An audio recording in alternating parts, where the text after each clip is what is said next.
যারা আমাকে বাজে কমেন্ট করিস তারা আমার চেহারাটা ভালো করে চিনে রাখ। না না, এসবের কোনো প্রয়োজন নেই।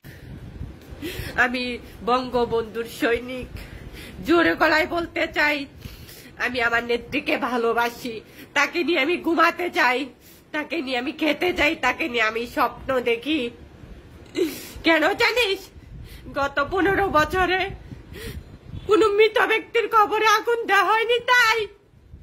গত 15 বছরে নবজাতক পাহারা বাবাকে কেউ মেরে ফেলেনি তাই।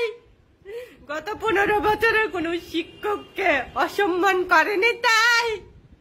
গত 15 বছরে কোন পুলিশকে মেরে রাস্তায় টানিয়ে রাখেনি তাই। আমি বলতে পারি জোরে গলায়, আমি আমার নেত্রীকে ভালোবাসি, বলতে পারি জয় বাংলা, জয় বঙ্গবন্ধু, চলতে পারি আমি। প্লিজ এরকম করো না, ঠিক আছে?